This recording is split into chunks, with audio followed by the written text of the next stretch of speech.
नमस्कार दोस्तों, R S में आपका स्वागत है। दोस्तों, करंट अफेयर्स के सीरीज में हम लोग नवंबर महीने के पार्ट 1 में 1 से 7 नवंबर 2024 तक के करंट अफेयर्स के सभी क्वेश्चंस का सॉल्यूशन देखेंगे। दोस्तों, रियल टाइम में डिटेल्स करंट अफेयर्स की जानकारी के लिए आप मेरे साथ टेलीग्राम पर @RSLM जुड़े रह सकते हैं। और दोस्तों, आपको पता है प्रत्येक क्वेश्चन के साथ बहुत सारे एडिशनल इन्फॉर्मेशन प्राप्त होते हैं, तो बहुत गौर के साथ स्टार्ट करते हैं। पहला क्वेश्चन है, ग्रीन हाउस गैस बुलेटिन 2024 किसने जारी की? तो ये जारी की जाती है वर्ल्ड मेट्रोलॉजिकल डिपार्टमेंट यानी कि WMO के द्वारा जारी की जाती है green house gas bulletin. Next, टीकाकरण अभियान की दक्षता को सुधारने के उद्देश्य से यूनिवर्सल इम्यूनाइजेशन विन अर्थात यूविन पोर्टल को प्रधानमंत्री ने लॉन्च किया। यह किसका हिस्सा है? तो यह उपरोक्त सभी का यानी कि national health mission, reproductive and child health program, Ayushman Bharat digital health mission, इन तीनों का प्रोग्राम है ये। और इसे हाल ही में प्रधानमंत्री नरेंद्र मोदी के द्वारा लॉन्च किया गया है। इस प्रोग्राम का नाम है यूविन यानी कि universal immunisation win. Next, Albania में आयोजित विश्व कुश्ती चैंपियनशिप में मानसी अहलावत ने कौन सा पदक जीता? तो इनके द्वारा कांस्य पदक जीता गया। तो याद रखना है, मानसी अहलावत ये जो है वो कुश्ती की खिलाड़ी हैं। नेक्स्ट, अयोध्या दीपोत्सव में उत्तर प्रदेश सरकार ने कितने दिए जलाकर विश्व रिकॉर्ड बनाया? तो इस बार यहाँ पे 25 लाख दिए जलाए गए थे। नेक्स्ट, किस राज्य में स्थित खारे पानी की सांभर झील में 40 से अधिक प्रवासी पक्षियों की मौत हो गई? तो ये राजस्थान में है खारे पानी की झील सांभर झील। तो याद रखना है, सांभर झील जो है वो चर्चा में जो राजस्थान में, उड़ीसा में एक खारे पानी की झील है और उसका नाम है चिल्का लेक। महाराष्ट्र में एक झील है जिसका नाम है लूनार क्रेटर झील। और पेंगोंग झील लद्दाख में, वो भी चर्चा में रहती है। तो इन सब झील के बारे में याद रखना है जो कि एग्जाम से रिलेटेड रहता है। नेक्स्ट, के पुट्टास्वामी का हाल में निधन हो गया, वे क्या थे? तो ये उपरोक्त सभी हो जाएगा। निजता के अधिकार के मामले के प्रमुख याचिकाकर्ता के रूप में इन्हें जाना जाता है। इन्हीं के द्वारा आधार योजना के खिलाफ सुप्रीम कोर्ट कानून में लड़ाई का नेतृत्व किया गया था। तो सुप्रीम कोर्ट में जो आधार योजना के खिलाफ इन्होंने लड़ाई लड़ी थी, तो उसी से संबंधित है निजता का अधिकार। ऐसा माना जाता है कि आधार योजना जो है उसमें निजता के अधिकार का हनन होगा, और ये इसके याचिकाकर्ता थे। और ये कर्नाटक उच्च न्यायालय के पूर्व न्यायाधीश भी रह चुके हैं। नेक्स्ट, हाल में किस देश की यात्रा के समय वाणिज्य मंत्री पीयूष गोयल ने भारतीय दूतावास में ONOP वॉल का उद्घाटन किया? तो ONOP यानी कि वन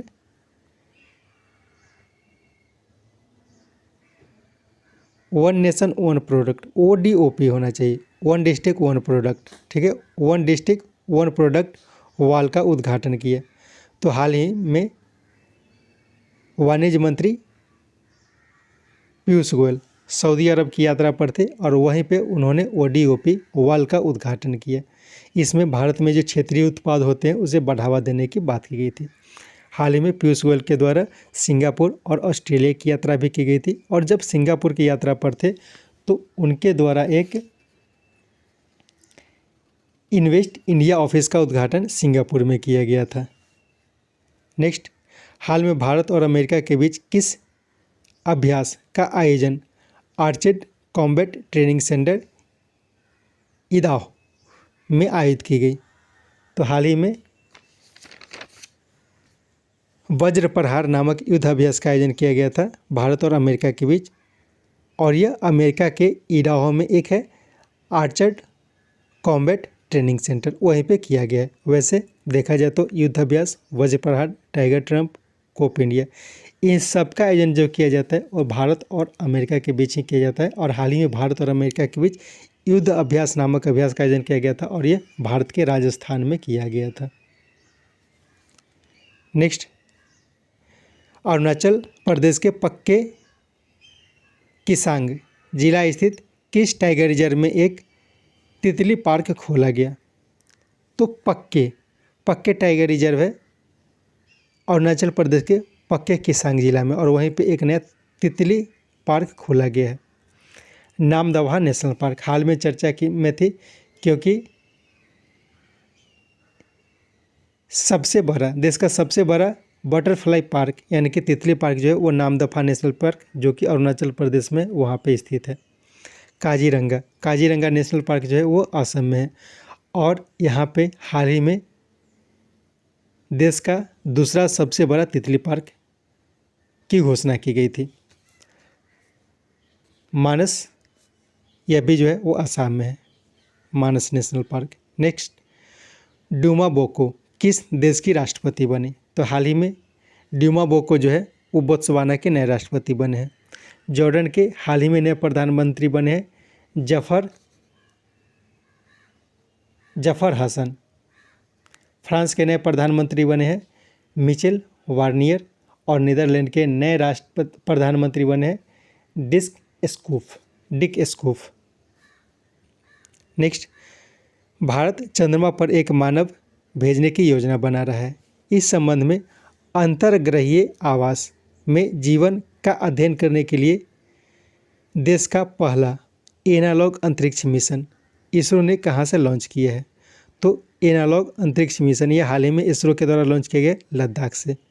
और ये जो एनालॉग अंतरिक्ष मिशन ये किससे संबंधित है? तो ये अंतर्ग्रहीय आवास में जीवन का अध्ययन करेगा, क्योंकि भारत जो है वह चंद्रमा पर एक मानव भेजने की योजना बना रहा है, और इसी क्रम में इसका आयोजन किया गया था। वैसे जनरली जो लॉन्च किया जाता है वो आंध्र प्रदेश से किया जाता है, और इसरो का जो हेडक्वार्टर कर्नाटक के बेंगलुरु में है। तमिलनाडु में एक नया लॉन्च सेंटर बनाया जा रहा है, तो ये भी याद रखना है। नेक्स्ट, कौन ब्रिटेन के कंजर्वेटिव पार्टी के नेता और विपक्ष के नेता बने हैं? ब्रिटेन में विपक्ष के नेता बने हैं, तो ये बन गए केमी वेरेनोक। ये एक्चुअली न्यूज में इसलिए है क्योंकि भारतीय मूल के ऋषि सुनक जो हैं वो ब्रिटेन के पूर्व प्रधानमंत्री है, और वे कंजर्वेटिव पार्टी के नेता थे।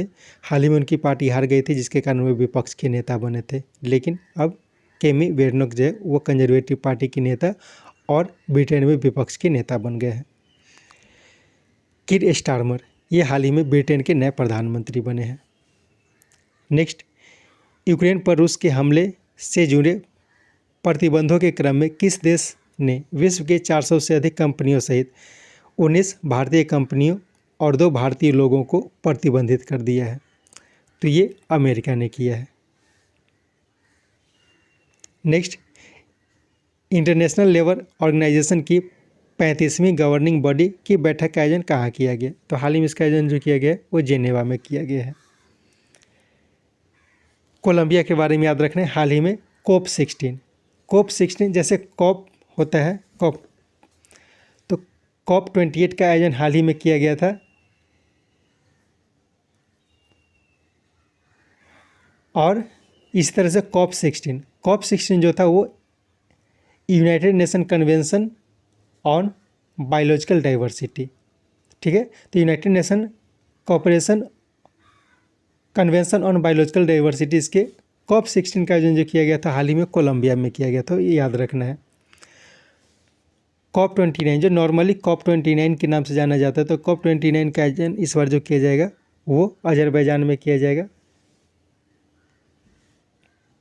नेक्स्ट, मध्य प्रदेश स्थित किस टाइगर रिजर्व में 10 हाथियों की मृत्यु हो गई? तो ये बांधवगढ़ में हुआ, बांधवगढ़ टाइगर रिजर्व, ये जो है वो मध्य प्रदेश में। तो पूछा जा सकता है मध्य प्रदेश में स्थित बांधवगढ़ टाइगर रिजर्व है। कैमूर टाइगर रिजर्व नया है, बनने वाला है, वो बिहार में बनाया जाएगा। जिम कॉर्बेट देश का सबसे पुराना नेशनल पार्क है जिम कॉर्बेट। और वर्तमान समय में बाघों की संख्या अगर देखा जाए तो देश में सबसे ज़्यादा बाघ जो है वो जिम कॉर्बेट टाइगर रिजर्व जो कि उत्तराखंड में है उसमें स्थित है। धौलपुरा करौली टाइगर रिजर्व ये देश का 55वां टाइगर रिजर्व हाल ही में बना है। नेक्स्ट, यूरोप में सदी की सबसे बड़ी बाढ़ में से एक जिसके कारण 200 से अधिक लोगों की मृत्यु हाल ही में हो गई, वो कहाँ आई थी? तो ये स्पेन में आई है। इसी तरह से पुर्तगाल में बहुत पहले करीब 1967 में बहुत बड़ी बाढ़ आई थी, जिसके कारण 500 से अधिक लोगों की मृत्यु हो गई थी। ब्रिटेन के बारे में याद रखना है कि हाल ही में आरबीआई ने ब्रिटेन से 102 टन सोना भारत लाया है। ठीक है, ऐसा माना जाता है अभी वर्तमान में जो भू राजनीतिक भौगोलिक राजनीतिक स्थिति खराब है, और इसके लिए यह माना जाता है कि जो भी सोना है वो भारत में वापस आ जाए, अपने देश का संपत्ति अपने देश में रहे। इसी क्रम में भारत ने ब्रिटेन से अभी 102 टन सोना वापस लाया था। नेक्स्ट, किसके द्वारा आयोजित पहले एशियाई बौद्ध शिखर सम्मेलन का आयोजन नई दिल्ली में किया गया, जिसकी थीम थी role of Bauddha Dhamma in strengthening Asia. Role of Buddha Dhamma in strengthening Asia, और इसके मुख्य अतिथि थे राष्ट्रपति द्रौपदी मुर्मू। तो इसका उपरोक्त दोनों हो जाएगा। केंद्रीय संस्कृति मंत्रालय और अंतर्राष्ट्रीय बौद्ध परिषद, इन दोनों के सहयोग से हाल ही में पहला एशियाई बौद्ध शिखर सम्मेलन का आयोजन किया गया है नई दिल्ली में। तो ये इसका थीम याद रखना है, और इसके मुख्य अतिथि राष्ट्रपति द्रौपदी मुर्मू थी, इसे भी याद रखना है। नेक्स्ट, हाल में विदेश मंत्री एस जयशंकर ऑस्ट्रेलिया और सिंगापुर की यात्रा पर थे। इसके संबंध में असत्य कथन को पहचानना है। ठीक है, यहाँ पे असत्य हो जाएगा, असत्य कथन हो जाएगा 3 नंबर, बाकी तीनों जो है वो सत्य कथन है। तो असत्य कथन क्या है, तो सिंगापुर में इन्वेस्ट इंडिया ऑफिस का उद्घाटन जो किया गया था, जब वाणिज्य मंत्री पीयूष गोयल सिंगापुर की यात्रा पर थे तो उनके द्वारा इसका उद्घाटन किया गया था। बाकी ये तीनों जो है वो विदेश मंत्री एस जयशंकर की यात्रा के समय से संबंधित है। जब वे ऑस्ट्रेलिया की यात्रा पर थे तो उनके द्वारा ऑस्ट्रेलिया में चौथे महावाणिज्यिक दूतावास का उद्घाटन ब्रिस्बेन में किया गया था। यानी कि ऑस्ट्रेलिया के ब्रिस्बेन में भारत का चौथा वाणिज्यिक महादूतावास का उद्घाटन किया गया है। इसके साथ ऑस्ट्रेलिया की यात्रा पर जब विदेश मंत्री थे तो उस समय पर्थ में हिंद महासागर सम्मेलन की अध्यक्षता भारत के द्वारा की गई थी। एक्चुअली वर्तमान में हिंद महासागर सम्मेलन का जो मेज़बान देश है वो भारत है, लेकिन ऑस्ट्रेलिया के पर्थ में इसकी मेज़बानी भारत के द्वारा की गई है। जब वे सिंगापुर की यात्रा पर थे तो हाल ही में सिंगापुर में ASEAN India network of think tank, ठीक है, ASEAN India network of think tank में इन्होंने भाग लिया था। तो याद रखना है आसियान, यहाँ पे एशियाई नहीं हो जाएगा, आसियान हो जाएगा। ASEAN India network of think tank, इसका आयोजन हाल ही में सिंगापुर में किया गया था और उसी में उन्होंने भाग लिया है। नेक्स्ट, किस देश की सबसे बुजुर्ग 110 वर्ष से अधिक उम्र के मगरमच्छ कैसियस का हाल में निधन हो गया है? तो कैसियस जो है एक मगरमच्छ का नाम था जिसका उम्र 110 वर्ष से अधिक माना जाता है। ऐसे इससे कहीं कहीं पे 125 वर्ष से भी पुराना माना जाता है। तो ये ऑस्ट्रेलिया में था, इसका हाल में मृत्यु हो गई है। नेक्स्ट, इंटरनेशनल मॉनेटरी फंड द्वारा जारी आर्टिफिशियल इंटेलिजेंस प्रिपेयर्डनेस इंडेक्स में किसने शीर्ष स्थान प्राप्त किया है? तो इसमें सिंगापुर पहले स्थान पर रहा, डेनमार्क दूसरे स्थान पर रहा और अमेरिका जो रहा वो तीसरे स्थान पर रहा। तो याद रखना है आर्टिफिशियल इंटेलिजेंस प्रिपेयर्डनेस इंडेक्स जो कि IMF यानी कि इंटरनेशनल मॉनेटरी फंड के द्वारा जारी की जाती है, और इसमें भारत को जो रैंक प्राप्त हुआ है वो 72वां रैंक प्राप्त हुआ है। तो ये भी याद रखना है। नेक्स्ट,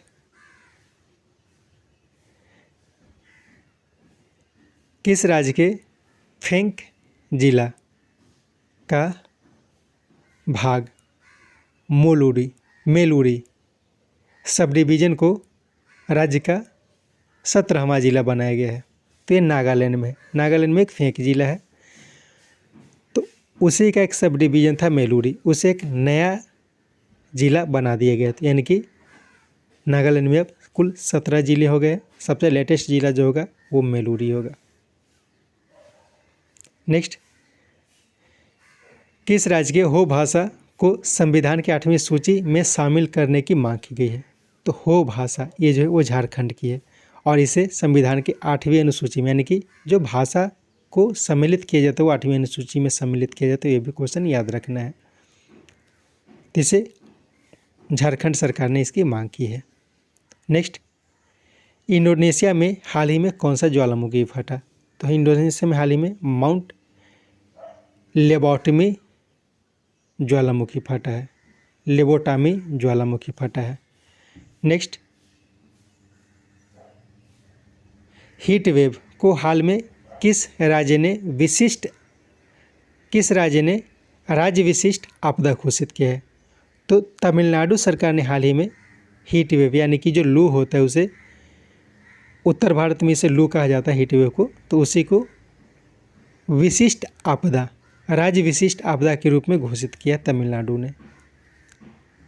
नेक्स्ट, किन्हें इंटरनेशनल सोलर एलायंस का महानिदेशक नियुक्त किया गया है?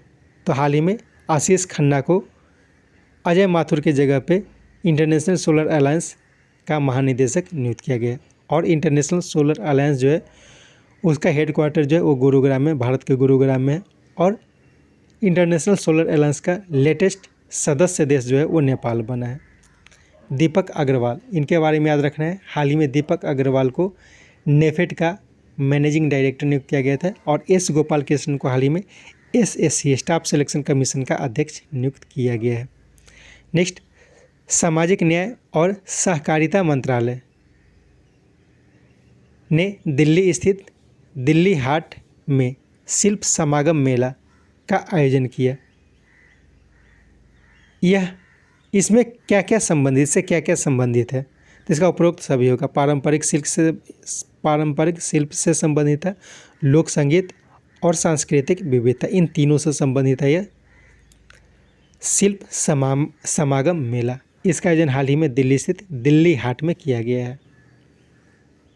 नेक्स्ट, उच्चतम न्यायालय ने 2030 तक किस राज्य को बाल विवाह मुक्त होने का निर्देश दिया है? तो ये राजस्थान को यह निर्देश दिया गया है। हाल ही में बाल विवाह को कम करने के लिए या फिर समाप्त करने के लिए असम सरकार ने एक योजना बनाई, जिसमें बाल विवाह को अगर नहीं किया जाएगा तो उसे पुरस्कार देने की बात की गई थी। नेक्स्ट, किस देश में भारतीय पेशेवरों के लिए अपना वार्षिक वीज़ा कोटा 20,000 से बढ़ाकर 90,000 करने की घोषणा की है? तो जर्मनी ने घोषणा की है। जो भारतीय पेशेवर होते हैं तो पहले एक साल में 20,000 तक वीज़ा दिया जाता था, लेकिन अब उसे बढ़ाकर 90,000 कर दिया गया है। कनाडा ने कम किया है, ऑस्ट्रेलिया ने भी कम किया है, क्योंकि हम कंट्रोल करने की बात करते हैं। थाईलैंड के बारे में याद रखना है। थाईलैंड ने भारतीय पर्यटकों के लिए अनिश्चित काल के लिए अपने देश में वीज़ा फ्री प्रवेश की अनुमति दे दी है। तो ये भी क्वेश्चन याद रखना है थाईलैंड के बारे में। इसका कोई काल निर्धारित नहीं किया गया किस डेट तक, यह अनिश्चित काल के लिए भी किया गया है। नेक्स्ट, पुस्तक speaking with nature the origin of Indian environmentalism किनकी रचना है? तो ये इतिहासकार रामचंद्र गुहा की रचना है। Speaking with nature the origin of Indian environmentalism, Shri Ram Chaulia, इनकी एक हाल की पुस्तक है, याद रखना है। इनकी हाल की पुस्तक है friends, India's closest strategic partner. ये श्री राम चौलिया एक प्रोफेसर है, इनकी रचना है। थॉमस मैथ्यू, इनकी हाल की एक रचना है रतन टाटा अ लाइफ। और सैम पित्रोदा, इनकी हाल की एक रचना है आइडियाज ऑफ डेमोक्रेसी। नेक्स्ट, किस राज्य की मशहूर लोक गायिका शारदा सिन्हा का निधन हो गया है? तो बिहार की एक मशहूर लोक गायिका थी शारदा सिन्हा का हाल में निधन हो गया है। ये पद्मश्री से सम्मानित थी। कौन विश्व के सबसे युवा फीडे शतरंज खिलाड़ी बने हैं? तो ये अनीश सरकार बने हैं। ये मात्र 3 साल में फीडे शतरंज खिलाड़ी बन गए हैं, यानी कि फीडे से इनको मान्यता मिल गई है। इसके साथ ये सेट समाप्त होता है। उम्मीद है ये सेट आपके लिए उपयोगी। कोशिश करके 2-3 बार करके इस सेट को सुने ताकि अधिक से अधिक जानकारी आपको मिल सके। Thank you.